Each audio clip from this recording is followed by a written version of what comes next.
ായിട്ടുള്ള ഒരു green chilli charcoal ഉണ്ടാക്കിയാലോ? അതും എയർ ഫ്രയറിൽ. അതിനു വേണ്ടി കുറച്ച് കൊച്ചുള്ളി, വെളുത്തുള്ളി, ഒരു വലിയ കഷ്ണം ഇഞ്ചി, ഒരു 3-4 പച്ചമുളക്, കറിവേപ്പില, കുറച്ച് മല്ലിയില, കുറച്ച് പുതിനയില, ഇതെല്ലാം കൂടെ നന്നായിട്ട് മിക്സിയുടെ ജാറിലിട്ട് നമ്മൾ നന്നായിട്ട് ക്രഷ് ചെയ്ത് നല്ല സോഫ്റ്റായിട്ടുള്ള നല്ല പേസ്റ്റ് രൂപത്തിൽ നമ്മൾ എടുക്കണം. അതിനു വേണ്ടി അതിൻ്റെ കൂടെ ഒരു 3-4 ടീസ്പൂൺ തൈരും പിന്നെ ഒരു ചെറുനാരങ്ങയുടെ ഹാഫ് അതും സ്ക്യൂസ് ചെയ്ത് അതിൻ്റെ ജ്യൂസ് അതിൻ്റെ അകത്ത് ഒഴിക്കുക.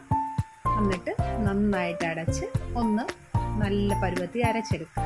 ഞാൻ ഉപ്പിടാൻ മറന്നുപോയി, അതുകൊണ്ട് ഇപ്പോൾ ഉപ്പും ആഡ് ചെയ്യുന്നുണ്ട്. പിന്നെ കുറച്ച് ഒലിവ് ഓയിലും ആഡ് ചെയ്യുക. അതിന് നല്ല ഫ്ലേവറും കിട്ടും, പിന്നെ ആ ഗ്രേവിക്ക് നല്ലൊരു സ്മെല്ലും ഉണ്ടാകും. പിന്നെ കുറച്ച് കുരുമുളക് പൊടി ആഡ് ചെയ്യുന്നുണ്ട് എരിവിന് വേണ്ടി. അത് നമുക്ക് എരിവിനനുസരിച്ച് ആഡ് ചെയ്യാവുന്നതാണ്. പിന്നെ ചിക്കൻ എടുത്തിട്ട് നല്ല കുട്ടപ്പനായിട്ടിരിക്കുന്ന ചിക്കനെ കണ്ടോ, അത് 2 പീസാണ് ഞാൻ ഉണ്ടാക്കാൻ പോകുന്ന മക്കളെ. അത് രണ്ടിലേക്കും നല്ല അടിപൊളിയായിട്ട് ആ ഗ്രേവി അങ്ങ് തേച്ച് പിടിപ്പിക്കുക. ആ ഗ്രേവി കണ്ടപ്പോൾ തന്നെ വായിൽ കൂടെ കപ്പൽ ഓടുന്നു. അതാണ് അവസ്ഥ. നല്ല ഭംഗിയുണ്ടല്ലേ കാണാൻ തന്നെ. ആ കളർഫുള്ളായിട്ടുള്ള ആ ചിക്കനെ നമ്മളിങ്ങനെ മിനുക്കിയെടുക്കുകയാണ്. ഇനിയിപ്പോൾ അത് പതുക്കെ നന്നായിട്ട് തേച്ച് പിടിപ്പിച്ചതിന് ശേഷം എയർ ഫ്രയറിലാണ് ഉണ്ടാക്കുന്നതെന്ന് പറഞ്ഞല്ലോ. അതിന് ആ പ്ലേറ്റ് നമുക്ക് വാങ്ങിക്കാൻ കിട്ടും. പ്ലേറ്റ് വേണമെന്ന് നിർബന്ധമൊന്നുമില്ല. എനിക്ക് പ്ലേറ്റിൽ വെക്കാൻ ആഗ്രഹമുണ്ടായിരുന്നത് ഞാൻ കുറച്ച് ഒലിവ് ഓയിൽ സ്പ്രെഡ് ചെയ്യുന്നുണ്ട് അതിനകത്ത്. ഓയിൽ വേണമെന്ന് ഒരു നിർബന്ധവും ഇല്ല. ഓയിലില്ലാതെ ഉണ്ടാക്കാൻ പറ്റുന്ന ഒരു സംഭവമാണ് എയർ ഫ്രയർ.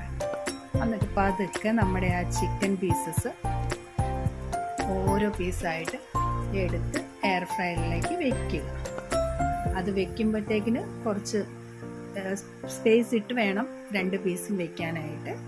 എന്നിട്ട് നമുക്ക് ആ ബാക്കി ഗ്രേവി നമ്മുടെ ആ പാത്രത്തിൽ കാണും, അതും കൂടെ നന്നായിട്ട് അതിലേക്ക് ചേർത്ത് നന്നായിട്ടൊന്ന് കൈ കൊണ്ട് തട്ടിപ്പൊത്തി കൊടുക്കണം. അപ്പം അതെല്ലാം നന്നായിട്ട് പിടിച്ചോളും. എന്നിട്ട് പിന്നെ എയർ ഫ്രയർ നമ്മൾ അടയ്ക്കുകയാണ്. എയർ ഫ്രയർ അടച്ചിട്ട് അതിൻ്റെ ടെമ്പറേച്ചർ കറക്റ്റായിട്ട് വെക്കണം, മിനിറ്റും ടെമ്പറേച്ചറും. അപ്പം ഞാനൊരു 180 ഡിഗ്രി സെൽഷ്യസിൽ വെച്ചിട്ട് ഒരു 15 തൊട്ട് 20 മിനിറ്റ് വരെയുള്ള സമയമാണ് നമ്മൾ വയ്ക്കുന്നത്. അത് വെച്ച ശേഷം സംഭവം ദേ മക്കളെ റെഡി ആയിട്ടുണ്ട്.